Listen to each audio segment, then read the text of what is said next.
Hello everyone, thank you so much for watching another video. My name is David Delano with GetSportsStrong.com, coming at you with the free Major League Baseball play for Friday, July 13th, Friday the 13th. And also going to give you a detailed outlook on another game that I think that I do like, but the numbers aren't posted yet for the line. So, humbly come before you guys after not a good day yesterday. Took the under on the Washington Nationals and Mets game. They decided to play home run derby. That total ended up at 9, so that was a loss. I fell for the trap with the Tampa Bay Rays. That did not go well. And the Seattle Mariners, Paxton got an injury in the first inning, so that did not go well. But overall, still doing well on the season. Going to keep moving forward. Like I said, one of these things, whether or not you want to have fun with this thing, whether you're betting $10 a game or $10,000 a game, don't bet what you can't afford to lose. Even if you're, going on 60%, it doesn't, which is very hard to do and unlikely.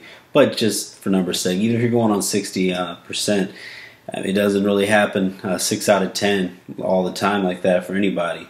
I mean, you could go 0-4 run, 9-1 run, and 3-3. It can happen like that, and so money management and being responsible is important. I don't care who you're with, the best capper in the world, your favorite capper.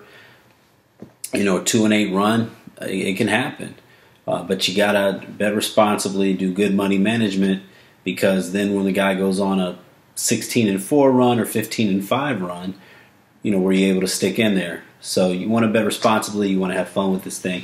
Anyway, moving forward, we're going to have a great day today.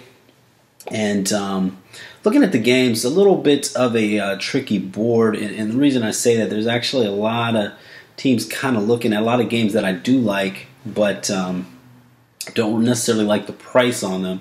And there's some teams that are tempting because of the price, even though I don't necessarily think that they're going to win. And this another thing right now, kind of depends where you are with your bankroll. Sometimes there's underdogs that you might want to take a chance on if your bankroll can afford it, but knowing, understanding that they could lose. Let me just give you a quick example.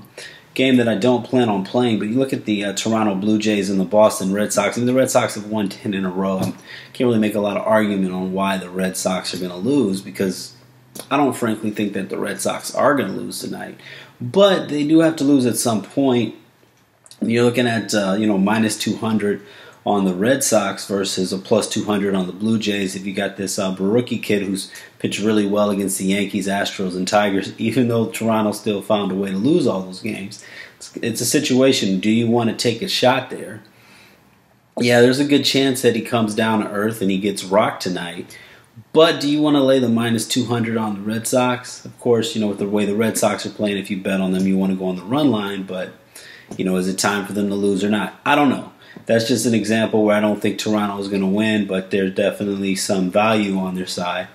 Then again, there was value on Toronto's side on Thursday night, too, and the Red Sox kept rolling. So let me get into the game that I am going to pick. And I'm going to go with a favorite that I think among the favorites, this favorite has the best value on the board. We're going to go with the Milwaukee Brewers against the Pittsburgh Pirates. Only about laying about $1.10 on the Brewers. You got Junior Guerra 6-5 with a 2.79 earned run average, going against Nick Kingham, who's 3-4 with a 4.26 earned run average. The Brewers have now lost 2 games in a row. They lost 6-3 last night, but they did load the bases in the 9th inning, and they didn't give up. They ended up hitting into a double play to end the game. Brewers have the better pin here now. The Brewers have won Guerra's last 4 starts, and even though Kingham pitched well in his last outing, the Pirates had lost his last 4 starts previous to that. The Milwaukee Brewers are 23-16 against teams with losing records, and they're actually 18-8 when they play on the road at the current moneyline price. Pittsburgh 13-16 at home at the current moneyline price, and they're 18-28 against winning ball clubs. I think that good chance to take the Brewers as a better team. even though they're on the road, getting a minus $1.10 after losing back-to-back games to the Pirates and Miami Marlins. I think that the Brewers are ready to bounce back and get the win today. One other game that I want to get into very, very quickly, take a look at the Seattle and Colorado game.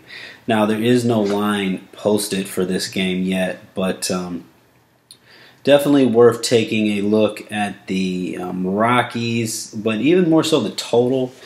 I think I may like the over here. I'm guessing it's going to be 11.5 or 12. That's usually what games are in Coors Field.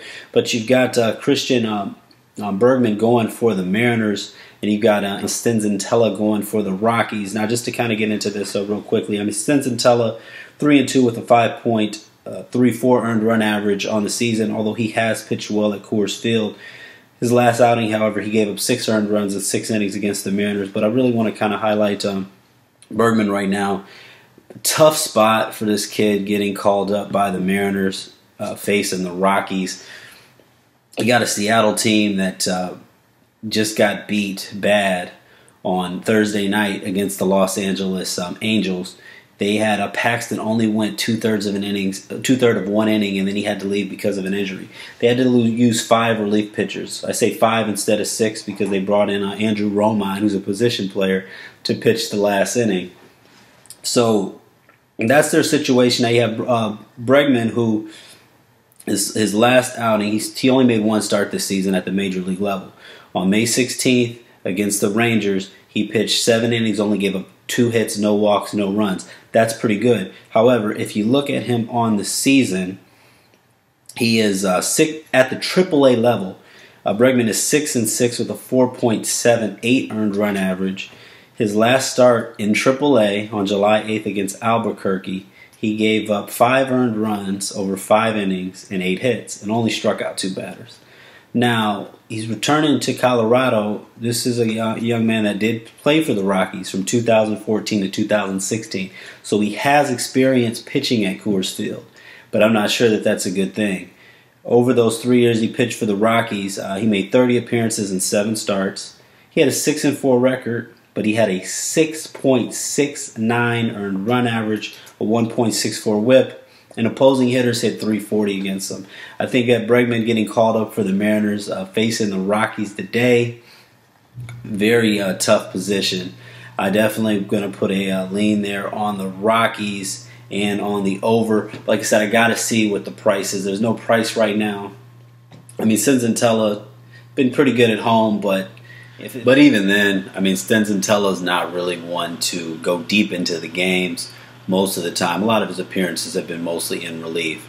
So this one's got bullpens and runs scored written all over it to me. I did just want to bring that up. But your free play here for Friday the 13th is going to be the Milwaukee Brewers. Video's a little bit longer today, but it's all good. If you guys subscribe, I'd really appreciate that. Thumbs up, thumbs down.